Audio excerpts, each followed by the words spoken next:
Assalamualaikum warahmatullahi wabarakatuh. Saya Priyo Hadi Prasetyalova, mahasiswa program studi spesialis keperawatan medikal bedah, akan mempresentasikan penerapan evidence-based nursing practice terapi musik klasik terhadap tingkat kecemasan dan nyeri pada pasien post-operasi CABG di RSPAD Gatot Subroto. Sebagai latar belakang, bahwa penyakit CAD adalah kondisi ketika pembuluh darah yang menyuplai darah ke otot jantung mengalami penyempitan atau penyumbatan. Salah satu pilihan pengobatan untuk CAD yang tidak dapat diatasi dengan terapi obat adalah dengan tindakan pembedahan atau CABG. Sebanyak 17,9 juta orang meninggal dunia setiap tahun akibat penyakit CAD, berdasarkan data dari WHO pada tahun 2021. Prevalensi CAD sendiri di Provinsi DKI Jakarta sebesar 1,56%, dengan faktor risiko utama yaitu pola makan yang tidak sehat, kurangnya aktivitas fisik, dan peningkatan prevalensi obesitas. Di RSPAD Gatot Subroto, pasien post-operasi CABG yang mengalami kecemasan dan nyeri dilakukan dengan pemberian terapi farmakologi berupa obat-obatan dan non-farmakologi yaitu berupa teknik relaksasi nafas dalam. Di sini kami tertarik untuk melakukan tindakan keperawatan berdasarkan EBNP dalam mengatasi masalah keperawatan pasien post-operasi CABG yang mengalami kecemasan dan nyeri dengan memberikan intervensi terapi musik klasik. Tujuan umumnya, tersusunnya standar prosedur operasional pelaksanaan EBNP, penerapan terapi musik klasik terhadap tingkat kecemasan dan nyeri pada pasien post-operasi CABG.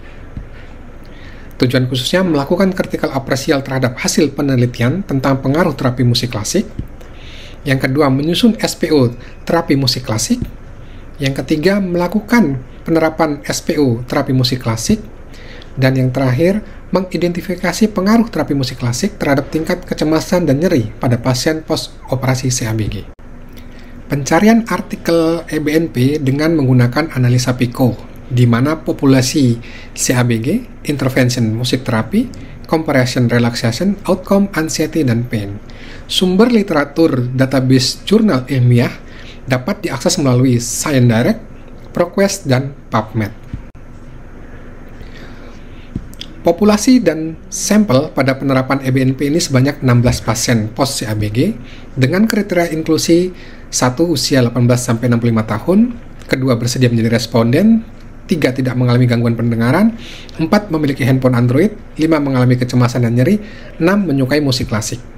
Untuk kriteria eksklusinya, pasien minum obat penenang dan anti nyeri selama dilakukan tindakan terapi musik klasik, mengalami komplikasi henti jantung pasca operasi, dan pasien dengan kondisi aritmia. Tempat di ruang perawatan bedah jantung dan ICU RSPAD Gatot Subroto menggunakan instrumen kuesioner STAI, CPOT, dan lembar observasi status hemodinamik. Sesuai SPO yang sudah disusun, pada tahap pelaksanaan, yang pertama mengatur posisi yang nyaman bagi pasien yaitu posisi semipolar dengan kemiringan 30 derajat. Pasien mendengarkan musik jenis klasik, Frédéric Chopin Nocturne, Op. 9 nomor 2, dengan kecepatan 31-56 desibel. Satu sesi selama 30 menit dengan jarak 30 cm dari telinga menggunakan handphone. Bimbing pasien untuk menikmati alunan musik klasik. Anjurkan pasien untuk tetap dalam posisi yang rileks. Dari hasil penerapan EBNP pada karakteristik pasien, variabel usia, sebagian besar berusia 56-65 tahun. Sebagian besar berjenis kelamin laki-laki, sebagian besar pekerjaan swasta, dan hampir seluruhnya berpendidikan SMA. Seluruhnya sudah menikah, dan sebagian besar mempunyai riwayat penyakit hipertensi. Pengaruh terapi musik klasik terhadap tingkat kecemasan dengan menggunakan uji Peyrette test didapatkan p-value pada post-test pertama, kedua, dan ketiga dengan nilai 0,000, artinya ada pengaruh, di mana secara fisiologis musik akan memutasi otak dengan mengaktifkan saraf parasimpatik untuk melepaskan hormon beta endorfin dan menurunkan kortisol, sehingga dapat membuat seseorang menjadi lebih tenang dan memberikan rasa yang aman. Kemudian pada pengaruh terapi musik klasik terhadap tingkat nyeri dengan menggunakan uji Wilcoxon, didapat data post-test pertama dengan p-value 0,007, post-test kedua dan tiga dengan p-value 0,001. Artinya ada pengaruh, di mana sinyal musik memodulasi aktivitas beberapa struktur limbik dan paralimbik pada otak hingga memacu pelepasan zat opioid, endogen, dopamin, dan GABA yang menghambat transmisi nyeri, memberikan efek analgesia, dan memberikan rasa nyaman dan tenang. Kelebihannya, pasien post-operasi CABG merasakan manfaat dan penerapan yang diberikan. Yang kedua, penerapan EBNP ini minim biaya. Kekurangan, pengukuran tingkat kecemasan dan nyeri dilakukan hanya di rumah sakit dan tidak dilanjutkan dengan follow-up di rumah. Kesimpulan, 1. Telah dilakukan critical appraisal terhadap artikel penelitian, di mana artikel yang dianalisis memenuhi kriteria validitas, metodologi, dan relevansi klinis yang tinggi.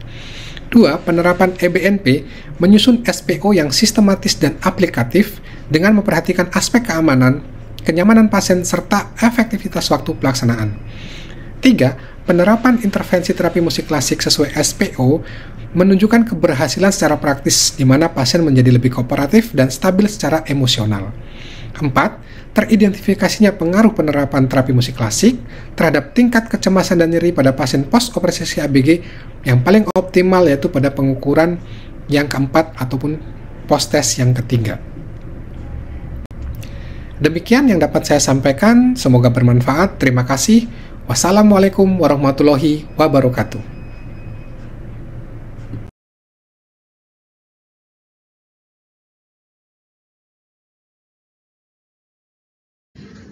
Assalamualaikum warahmatullahi wabarakatuh. Baik, saya di sini dengan Heni Rosini.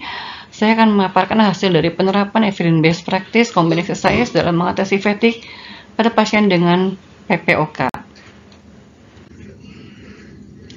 Kita tahu bahwa PPOK merupakan kondisi kronis yang ditandai dengan penyempitan saluran nafas dan kerusakan jaringan paru, sehingga aliran udara keluar masuk paru menjadi terhambat. Adapun gejala dari PPOK sendiri adalah dyspnea, batuk kronis, produksi sekutu, dan infeksi saluran pernapasan bawah berulang. Karena oksigen masuk ke dalam paru-paru itu berkurang, tidak optimal, di sini pasien akan menyebabkan kelelahan atau fatigue, dan salah satu intervensi untuk mengatasi fatigue adalah combined exercise. Menurut WHO, penyakit ini terjadi pada orang dewasa berusia 35 tahun dan prevalensinya pada orang yang berusia di atas 40 tahun. Dari data kunjungan di RSPAD, pasien PPOK itu dari bulan Juli sampai dengan Desember 2024 menunjukkan angka 515 pasien. Ini adalah proses evidence-based practice, yaitu pada pasien PPOK. Yang kedua adalah pasien PPOK yang mengalami kelelahan, dan untuk kelelahan ini tidak hilang meskipun sudah istirahat. Dan yang ketiga adalah dengan melakukan intervensi aerobik yang terus-menerus atau tidak terputus-putus pada 60-80% dapat meningkatkan ketahanan tubuh pasien. Tujuan dari penelitian adalah yang pertama, tersusunnya SPO pelaksanaan EBNP dalam penerapan combined exercise yang untuk tujuan khususnya yaitu melakukan critical appraisal terhadap hasil penerapan evidence-based practice combined exercise. Kemudian yang kedua adalah menyusun standar prosedur operasional SPO combined exercise, dan yang ketiga adalah identifikasi efek penerapan pemberian terapi combined exercise. Untuk pencarian evidence-based, yang pertama kita lakukan adalah penentuan kata kunci, kemudian yang kedua adalah penelusuran artikel di database jurnal, yang ketiga adalah review dan seleksi artikel, dan yang keempat adalah telaah, kritisi, dan appraisal. Ini adalah analisa PICO-nya untuk populasinya pada pasien PPOK, dan untuk intervensinya yaitu dengan combined exercise. Di antaranya ada warming up, low impact exercise, dan cool down. Untuk comparisonnya semua exercise mencakup aerobic exercise, resistant exercise, dan combined exercise. Untuk outcome-nya pada pasien yang mengalami fatigue dan tipe of study-nya systematic review, meta-analysis, dan RCT. Untuk time frame-nya 2014 sampai dengan 2024. Ini adalah strategi pelaksanaannya dari populasi dan sampel. Ada 13 responden, selanjutnya kita tambah kemungkinan dropout 20%, maka didapatkan total sampelnya ada 15 responden. Untuk kriteria inklusinya 18 tahun usianya pada pasien PPOK yang patuh dan terkontrol, pasien PPOK yang stabil atau tidak mengalami exacerbasi, dan pasien dengan nilai kriteria MPIS yang sedang. Ini adalah kriteria eksklusinya, pasien PPOK dengan penyakit penyerta dan pasien PPOK yang memiliki penglihatan dan pendengaran yang terbatas. Untuk tempatnya di Poliklinik Paru RSPAD Gatot Subroto. Ini adalah hasil penerapannya. Dari data di atas ini menunjukkan paling banyak usia 48 tahun. Sebanyak 6 responden atau 40% dengan nilai min-nya 50,93. Pada karakteristik pendidikan SMA banyak di 9 responden. Kemudian jenis kelamin paling banyak adalah laki-laki sebanyak 12 responden. Setelah itu jenis pekerjaan yang paling banyak adalah PNS banyak 4 responden. Sedangkan lama pasien menderita PPOK yang paling banyak adalah kurang dari setahun sampai dengan 3 tahun sebanyak 11 responden. Setelah kita lakukan intervensi, didapatkan fatigue sedang 2, fatigue ringan 13, totalnya ada 15 pasien. Dan ini adalah pre-post dan post-test pekan ke-6, menunjukkan bukti dengan min sebelum intervensi 49,53. Kemudian setelah dilakukan intervensi menurun dengan nilai min-nya 28,07. Untuk manfaat combined exercise ini, yang pertama meningkatkan kekuatan otot, mengurangi kelelahan, meningkatkan kualitas tidur dan mood, dan memperbaiki kualitas hidup lansia dengan PPOK. Untuk struktur combined exercise-nya selama 6 minggu, yaitu dengan tahapan pemanasan 5 menit, latihan inti 25 menit, dan pendinginan 5 menit. Hambatan pelaksanaannya adalah ketidakhadiran pasien pada jadwal latihan, diatasi dengan pengingat secara personal oleh tim pelaksana, kemudian kurangnya dukungan keluarga pada sebagian pasien. Yang ketiga adalah konsistensi jadwal masih menjadi tantangan. Kesimpulan dan saran, pada kesimpulan ini terbukti combined exercise ini efektif mengurangi fatigue pada pasien PPOK setelah intervensi selama 6 minggu. Untuk sarannya, perawat Poliklinik Paru dapat menggunakan combined exercise ini sebagai intervensi standar dalam menangani kelelahan pada pasien PPOK. Sedangkan pada rumah sakit dapat mengembangkan combined exercise sebagai bagian dari SPO keperawatan, sedangkan mahasiswa keperawatan, combined exercise ini menjadi inovasi dan rujukan iptek dan pengelolaan fatigue. Ini adalah SPO dari combined exercise. Terima kasih. Mohon saran. Assalamualaikum warahmatullahi wabarakatuh.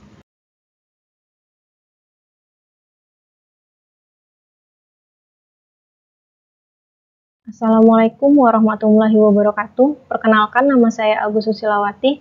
Izinkan saya memaparkan hasil penerapan EBNP yang berjudul aromaterapi lavender terhadap tingkat kecemasan pada pasien hemodialisis di RSPAD Gatot Subroto. Prevalensi gagal ginjal kronis ini terus mengalami peningkatan hingga 20-25% per tahun. Di Provinsi DKI Jakarta, pasien gagal ginjal kronis sebesar 0,22% menurut Kemenkes pada tahun 2023. Sedangkan total keseluruhan pasien hemodialisis di RSPAD Gatot Subroto sebanyak 250 pasien. Pasien gagal ginjal kronis terjadi ketika GFR yang kurang dari 15 ml per menit, sehingga perlunya terapi pengganti ginjal, salah satunya yaitu hemodialisis. Tindakan hemodialisis ini akan berlangsung sepanjang sisa hidupnya, sehingga akan mengganggu aspek psikologis seperti kecemasan, sehingga perlunya terapi non-farmakologis yang digunakan untuk mengatasi kecemasan dengan menggunakan aromaterapi lavender. Rumusan masalah yaitu di RSPAD Gatot Subroto pada pasien yang menjalani tindakan hemodialisis ini akan melakukan program perawatan seumur hidupnya yang dapat menimbulkan kecemasan. Hal ini terjadi akibat seringnya kunjungan ke rumah sakit, waktu tunggu dan perawatan yang lama, perasaan tidak pasti tentang masa depan, dan ketakutan terhadap kematian, di mana pasien yang mengalami kecemasan dilakukan dengan pemberian terapi farmakologis berupa obat anti cemas, serta terapi non-farmakologis hanya berupa teknik relaksasi napas dalam saja. Hingga penerapan EBNP ini, pemanfaatan terapi non-farmakologis belum dilakukan secara maksimal. Salah satu faktor penyebabnya yaitu kurangnya pemahaman yang benar saat melakukan teknik relaksasi napas dalam, serta kurangnya motivasi dalam melakukan teknik relaksasi, dan di ruangan belum pernah melakukan intervensi lainnya, khususnya aromaterapi lavender. Sehingga penulis tertarik untuk melakukan tindakan keperawatan berdasarkan EBNP untuk mengatasi masalah keperawatan pada pasien hemodialisis yang mengalami kecemasan dengan menggunakan aromaterapi lavender. Adapun tujuan umumnya, yang pertama, tersusunnya SPO, pelaksanaan EBNP penerapan aromaterapi lavender terhadap tingkat kecemasan pada pasien hemodialisis. Tujuan khususnya yang pertama, melakukan critical appraisal terhadap hasil penelitian tentang pengaruh aromaterapi lavender terhadap tingkat kecemasan pada pasien hemodialisis. Yang kedua, menyusun SPO aromaterapi lavender. Yang ketiga, melakukan penerapan SPO aromaterapi lavender, dan yang terakhir mengidentifikasi pengaruh aromaterapi lavender terhadap tingkat kecemasan pada pasien hemodialisis. Pencarian EBNP-nya, yang pertama penentuan kata kunci, PICO yang digunakan, P-nya populasinya itu adalah hemodialisis, intervensinya aromaterapi, compressionnya nursing care, dan outcome-nya ansietas. Penelusuran artikel dilakukan di 3 database seperti PubMed, ScanDirect, dan ProgQuest dengan review dan seleksi artikel seperti dipublikasikan 5 tahun terakhir dalam bentuk bahasa Inggris dan full text, kemudian systematic review atau meta-analisis, dan yang terakhir dilakukan telaah kritis menggunakan setara. Populasinya adalah pasien hemodialisis dengan jumlah sampel 10 pasien dengan kriteria inklusi berusia 18-65 tahun, bersedia untuk ikut berpartisipasi dalam pelaksanaan EBNP yang dibuktikan dengan informed consent, tidak mengalami gangguan penciuman, pasien melakukan HD 2 kali seminggu kurang dari 6 bulan, kemudian pasien mengalami kecemasan baik ringan, sedang, dan berat, dan tidak memiliki riwayat alergi terhadap aroma atau wewangian herbal khususnya lavender. Alat dan bahan yaitu mangkok, air mineral, 100% minyak lavender murni yang dibeli di toko Bliscan, kemudian alat tulis dan lembar kuesioner. Instrumen kecemasan yang digunakan yaitu State Rate Anxiety Inventory atau STAI yang dibagi menjadi 2, kecemasan ringan, sedang, dan berat dengan STAI S dan STAI T. Tahap pelaksanaannya yang pertama mengucapkan salam terapeutik, mengidentifikasi rencana keperawatan, mengidentifikasi pasien dengan menggunakan 2 identitas, menjelaskan tujuan dan prosedur, mengatur posisi senyaman mungkin yaitu dengan posisi Fowler. Minyak aromaterapi lavender yang diberikan yaitu adalah 100% murni berukuran 10 ml yang dibeli di Bliscan. Kemudian siapkan mangkok yang berisi 200 ml air mineral, kemudian beri 5 tetes minyak lavender. Anjurkan pasien untuk menghirup dengan jarak 30 cm dari hidung selama 5 menit. Intervensi ini dilakukan 2 kali selama 1 minggu pada saat jam terakhir sesi HD. Hasil penerapannya, usianya ini berada pada kategori dewasa akhir dan lansia awal. Kemudian jenis kelamin yang paling banyak itu 60% perempuan dengan status pekerjaan swasta 40%, dengan tingkat pendidikan 70% perguruan tinggi, dengan status sudah menikah 100%, dan dengan lama menjalani HD 40% menjalani HD 4 bulan. Berdasarkan pengukuran STAI S atau kecemasan sementara, didapatkan pengaruh aromaterapi lavender terhadap tingkat kecemasan pada pasien hemodialisis dengan p-value 0,00 dan 0,00 pada pengukuran postes 1 dan postes 2. Berdasarkan STAI T atau kecemasan menetap, didapatkan nilai p-value 0,001 pada postes 1 dan pada postes 2 0,000, bahwa pengaruh aromaterapi lavender ini memiliki manfaat dalam menurunkan kecemasan pasien hemodialisis. Dalam Islam, kecemasan atau khauf, hus, dan was-was dipandang sebagai bagian dari ujian kehidupan manusia. Tidaklah seorang muslim tertimpa suatu kelelahan atau penyakit atau kekhawatiran berupa cemas atau kesedihan atau gangguan bahkan duri yang melukainya, melainkan Allah akan menghapus kesalahan karenanya. Hadis riwayat Bukhari dan Muslim. Adapun terdapat dalam Al-Quran Surah An-Nahl ayat 11 dan Al-Quran Surah Al-A'raf ayat 157, bahwa dalam pandangan Islam segala bentuk pengobatan atau terapi yang bertujuan untuk menyembuhkan atau meringankan penderitaan manusia, termasuk terapi non-farmakologi seperti aromaterapi, diperbolehkan dan bahkan dianjurkan selama tidak bertentangan dengan prinsip syariah. Kelebihannya, yang pertama, penerapan ini dapat dilakukan secara mandiri oleh pasien baik di rumah maupun di rumah sakit meski sudah selesai dilakukan penerapan EBNP-nya dan merasakan manfaat dari penerapan EBNP tersebut. Kekurangannya memerlukannya biaya untuk membeli minyak aromaterapi lavender. Kesimpulannya, telah dilakukan critical appraisal hasil penerapan aromaterapi lavender terhadap tingkat kecemasan pada pasien hemodialisis, dan penerapan EBNP ini telah berhasil menyusun dan mengadaptasi SPO dan melaksanakan SPO aromaterapi lavender untuk mengatasi kecemasan. Dan yang terakhir, terdapat pengaruh penerapan aromaterapi lavender terhadap tingkat kecemasan pada pasien hemodialisis yang paling optimal yaitu pada pengukuran ketiga atau postes kedua.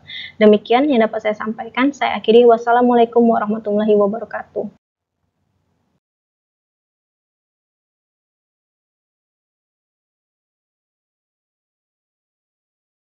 Assalamualaikum warahmatullahi wabarakatuh. Saya Indra Sugiri. Saya akan memaparkan hasil penerapan IBNP terkait dengan penerapan progresif muscle relaksasi terhadap fatigue pada pasien hemodialisis di RSPAD Gatot Subroto. Hemodialisis adalah salah satu terapi tindakan yang diperlukan pada pasien dengan gagal ginjal kronis, di mana hemodialisis sendiri akan mengalami komplikasi fisik dan psikologis. Salah satu komplikasi yang mungkin muncul pada pasien dengan hemodialisis yaitu depresi, kecemasan, gangguan tidur, keletihan, dan kualitas hidup. Prevalensi keletihan sendiri pada pasien dengan hemodialisis ditemukan 60% sampai dengan 97%. Maka, pasien dengan hemodialisis yang mengalami keletihan diperlukan multidisiplin untuk menurunkan keletihan tersebut. Terapi komplementer menjadi salah satu pilihan utama, salah satunya adalah progresif muscle relaksasi. Progresif muscle relaksasi harus memperhatikan terhadap tekniknya sendiri, durasi, dan frekuensi, serta alat ukur yaitu Fatigue Assessment Scale. Tujuan dari penerapan IBNP ini, tujuan umumnya adalah tersusunnya standar prosedur operasional, pelaksanaan IBNP penerapan progresif muscle relaksasi terhadap fatigue pada pasien hemodialisis. Untuk tujuan khususnya, dilakukan critical appraisal terhadap hasil penelitian tentang progresif muscle relaksasi pada pasien hemodialisis yang mengalami fatigue, tersusunnya standar prosedur operasional penggunaan progresif muscle relaksasi untuk mengatasi fatigue pada pasien hemodialisis, terlaksananya implementasi SPO penerapan progresif muscle relaksasi untuk mengatasi fatigue pada pasien hemodialisis, dan teridentifikasinya efek progresif muscle relaksasi terhadap fatigue pada pasien hemodialisis.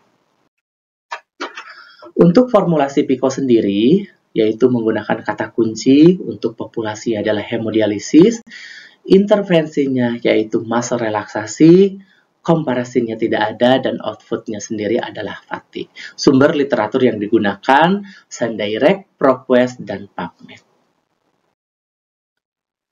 Populasi dan sampel pada penerapan IBNP ini, jumlah sampel pada penerapan ini sebanyak 13 pasien pada pasien dengan hemodialisis, tempat penerapan yaitu ruang hemodialisa RSPAD Gatot Subroto.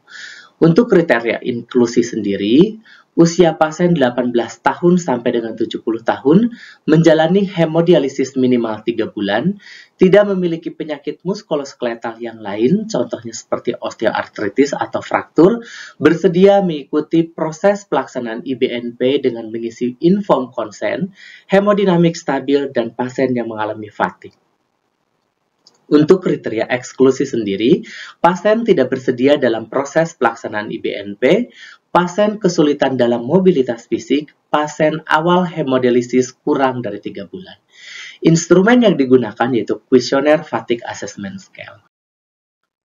Pada tahap pelaksanaan, perawat terlebih dahulu akan memeriksa kesehatan melalui catatan medik, termasuk hemodinamik pasien, memberikan salam terapeutik, melakukan identifikasi pasien, memberikan intervensi progresif muscle relaksasi selama 20-30 menit dengan frekuensi 2 kali dalam 1 pekan kepada pasien, memberikan link video PMR sebagai latihan pasien di rumah. Untuk tahapan-tahapannya, pada progresif muscle relaksasi ini mengikuti SPO yang sudah disusun.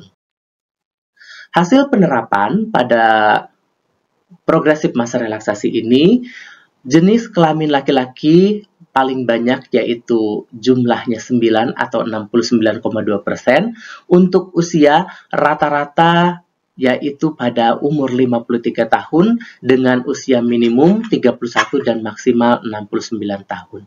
Pendidikan tertinggi yaitu pendidikan SMU, pekerjaannya yaitu swasta, dan lama hemodialisis rata-ratanya adalah 3,85.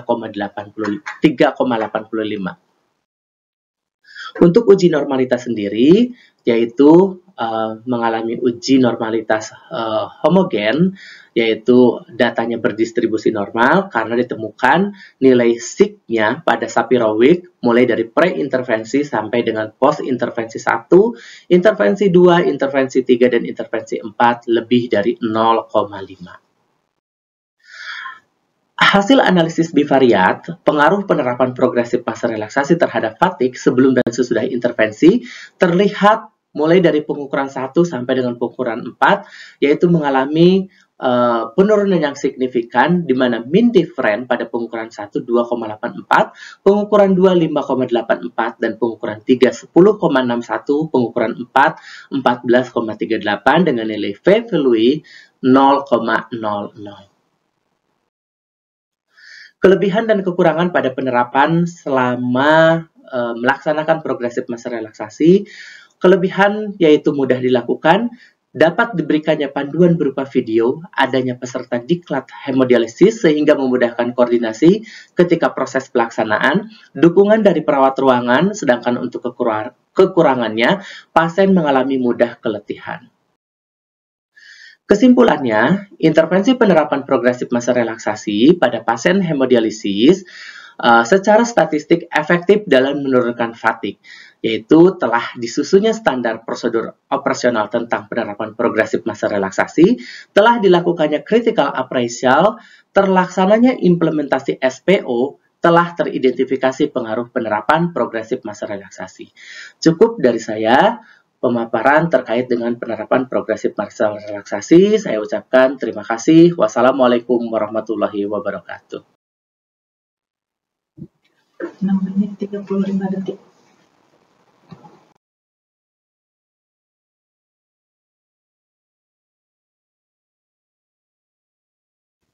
Assalamualaikum warahmatullahi wabarakatuh. Perkenalkan, nama saya Sri Atun, mahasiswi Program Studi Spesialis Keperawatan Medikal Bedah, Fakultas Ilmu Keperawatan, Universitas Muhammadiyah Jakarta.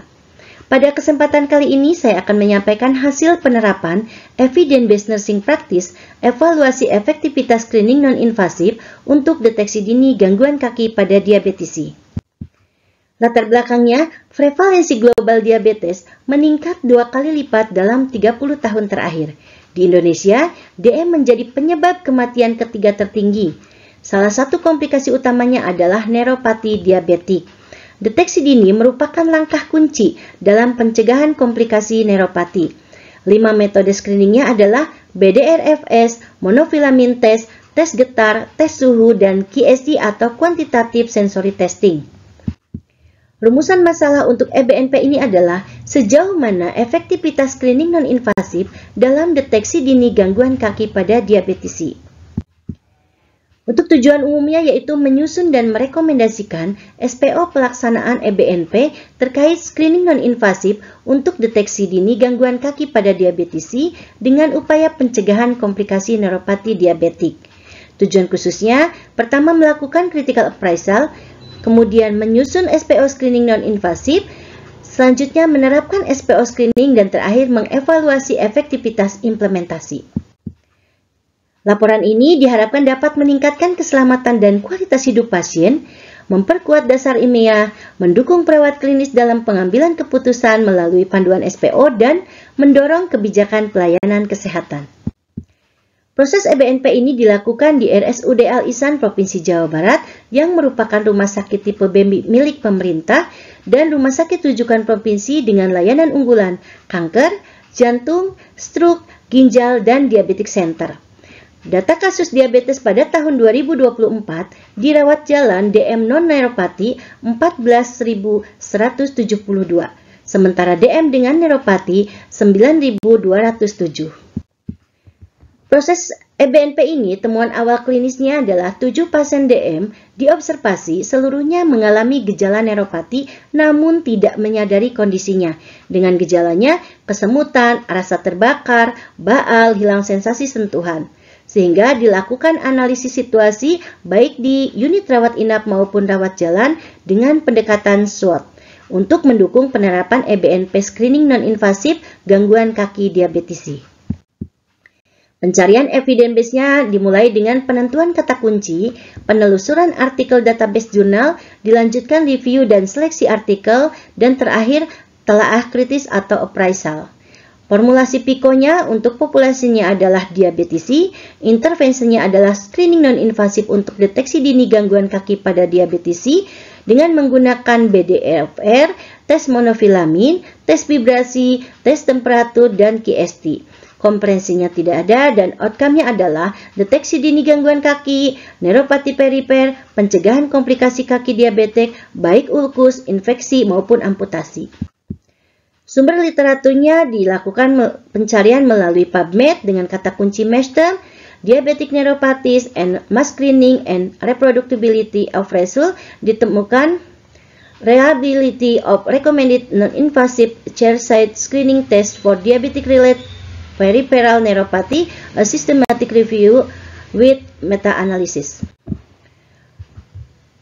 Populasinya adalah pasien DM resiko gangguan kaki, kemudian sampelnya 28 pasien dengan kriteria inklusinya adalah pasien DM yang lebih dari 5 tahun dan dapat mengikuti instruksi. Sementara eksklusinya luka terbuka di kaki, gangguan kognitif berat, amputasi, penyakit neurologis lain. Dilakukannya di RSUD Al Ihsan, tepatnya di poliendokrin, pada bulan Juni sampai dengan Juli tahun 2025 dengan pendekatan analisa situasi SWOT.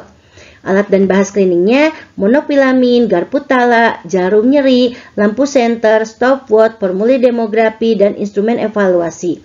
Sementara evaluasi intervensinya adalah parameternya, kemudahan, efisiensi waktu, dan minim alat. Tahap pelaksanaannya disesuaikan dengan SPO yang telah dibuat. Hasil utama dengan ROC curve sensitivitas, BDRFS, QST sentuhan, dan QST getaran ini sangat efektif dengan sensitivitas tinggi lebih dari 0,9, aman, praktis, dan dapat direkomendasikan untuk layanan rutin di fasilitas kesehatan. Integrasi AIK-nya, prinsip AIK dalam keperawatan yang pertama menjunjung tinggi nilai rahmatan lil alamin, mengintegrasikan etika Islami dalam pemeriksaan, mengutamakan pencegahan dan menjaga amanah dan profesionalisme. Dengan landasan dalilnya Al-Quran dan Hadis, relevansinya adalah screening non-invasif membantu mencegah komplikasi serius pada diabetisi.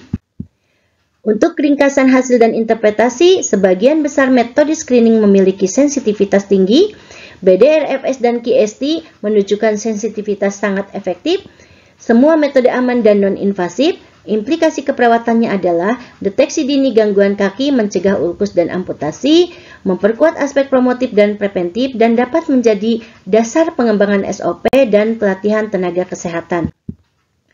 Untuk kelebihannya, metodenya aman dan non-invasif, sensitivitasnya tinggi, meningkatkan kesadaran pasien, dan dapat diintegrasikan ke pelayanan rutin. Sementara kekurangannya adalah keterbatasan SDM terlatih dan keterbatasan fasilitas dan alat-alat. Kesimpulannya, screening non-invasif efektif mendeteksi dini gangguan kaki pada diabetisi. BDRFS, QST sentuhan, dan QST getaran menunjukkan sensitivitas tertinggi. Pelaksanaan saat waktu tunggu pasien meningkatkan partisipasi efisiensi dan koordinasi dengan DPJP. Intervensinya aman, praktis, dan dapat diintegrasikan. Sarannya, integrasikan screening non-invasif ke dalam SOP pelayanan diabetes mellitus, fasilitasi pelatihan, dan edukasi pasien dan keluarga. Demikian yang dapat saya sampaikan, menjaga pola makan dan gaya hidup sehat termasuk bentuk ikhtiar agar tidak menjerumuskan diri ke dalam kebinasaan seperti komplikasi DM yang bisa dicegah sejak dini. Terima kasih, mohon maaf atas segala kekurangan. Billahi taufiq wal hidayah. Assalamualaikum warahmatullahi wabarakatuh.